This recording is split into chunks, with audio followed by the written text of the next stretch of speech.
اعوذ باللہ من الشیطان الرجیم بسم اللہ الرحمن الرحیم الحمد للہ رب العالمین الرحمن الرحیم مالک یوم الدین ایاک نعبد و ایاک نستعین اہدنا الصراط المستقیم صراط الذین انعمت علیہم غیر المغضوب علیہم ولا الضالین.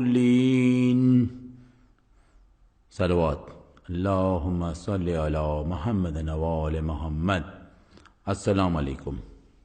The surah that we have just recited has got 10 names: Fatihatul Kitab, Kitab, Quran, Sabul Masani, Al-Wafiyah, Al-Qafiyah, Al-Shafiyah, Al-Asas, As-Salat, and the most commonly used, Al-Hamd. This surah, the opening, in comparison with other surahs of the Holy Quran regarding its tone and melody, has a peculiar style which is clearly different and extraordinary. The other surahs containing instructions from Allah subhanahu wa ta'ala, who gives commands and admonishments to his servants, but in this surah, his words are uttered on behalf of the servants. In other words, in this surah, Allah has taught his servants how to supplicate and to speak to him simply and without a mediator. Speaking of this surah, the Holy Prophet ﷺ has said, "By the one in whose hand is my soul, Allah has not sent down a similar surah, that is a surah like the Surah Fatiha, neither in the Torah, nor in the Gospel, nor in the Psalm, and not even in the Holy Quran, and the Holy Quran is Kitab." Thus, we come to know of the importance of this surah, which brings out the attributes, the divine acts, the unity of worship, and the essence and the meaning of the whole Quran.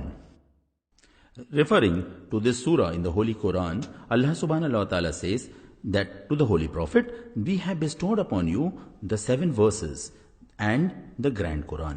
The 7 verses of the Holy Quran, which is the Surah Fatiha, have been termed separately. Like the Holy Prophet ﷺ has said that Allah has positioned these 7 verses of the Holy Quran at par with the complete book.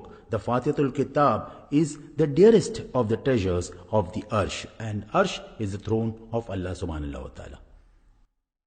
It is a very well-known hadith of Hazrat Ali alayhi salam that whatever is there in the Holy Quran is there in Surah Fatiha, and whatever is there in Surah Fatiha is in the first ayat, Bismillahir Rahmanir Rahim, and whatever is there in Bismillahir Rahmanir Rahim is there in the ba of Bismillah, and I am the dot that is below the ba. Now, beginning with the surah, let me talk about the Bismillahir Rahmanir Rahim. The verse itself gives the meaning of the entire essence of the religion. In the name of Allah subhanahu wa ta'ala, the most beneficent and the most merciful. Explaining the ba. The ba is the connection between 2 words. Actually, Bismillah is a composition of 3 words. Bism, Be, Ism, and Allah. The name of anything is not the thing itself. So the moment we give a name to anything, we use an abbreviation. Like if we call anybody, any person or anything by any name, it is not actually the name of that person, is not that person himself, but he has been named so. Thus the Ism is the name that we give, and Allah is the name that we have given to Allah himself. Bismillah, in the name of God. So Be is the connection between the man and the divine. In short, when Hazrat Ali alayhi salam says that he is a Be of Bismillah, he says that he is a connection between the man and the Supreme. The Supreme, who is the most beneficent and the most merciful. Beneficent and merciful. These are 2 words that have been used, that is Rahman and Rahim. These words actually mean that Allah subhanahu wa ta'ala is Rahman and Rahim to everybody. No, not everybody. He is Rahman to those who obey him and Rahim to everybody. Like even if somebody doesn't obey Allah subhanahu wa ta'ala, he doesn't stop water, air on him.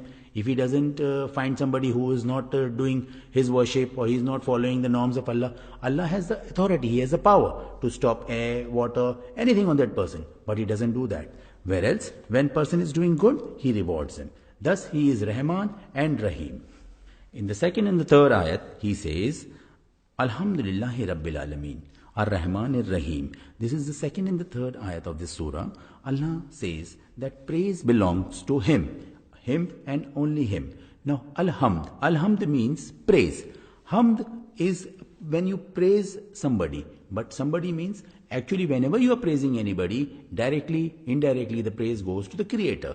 In this surah, Allah informs us of His attributes and His beneficence through His names. In fact, in this surah, there are 5 names and attributes of Allah that have been brought out. Allah, the supreme name that we are supposed to use, Rabbul Alameen, the Lord of the worlds. He is the Lord of everybody. He owns everything. Thus, whatever is there in this earth belongs to Him. And Rahman and Rahim.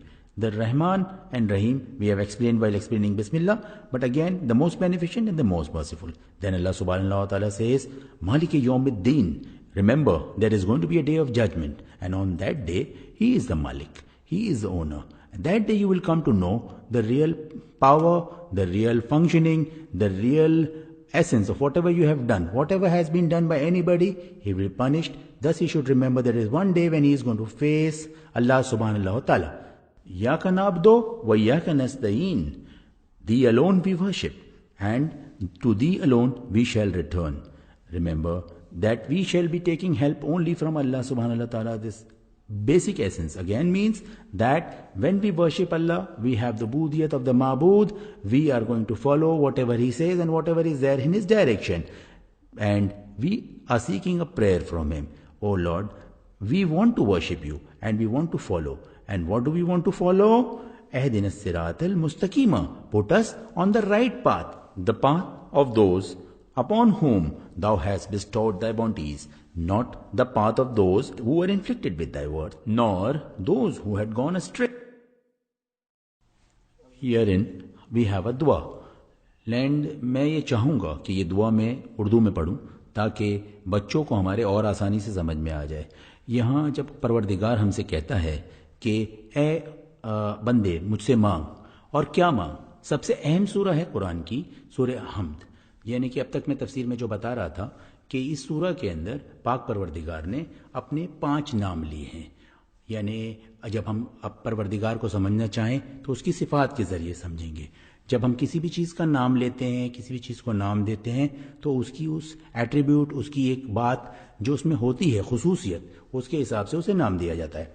यहाँ पहला नाम अल्लाह आता है, दूसरा नाम आता है रब्बुल आलमीन, फिर आता है मालिक यौमिद्दीन, फिर आता है अर्रहमान अर्रहीम. ये सारी एट्रीब्यूट्स, सारी बातें, सारी सिफातें परवरदिगार की, परवरदिगार से कहने के बाद, उसे खुश करने के बाद हम क्या मांगते हैं?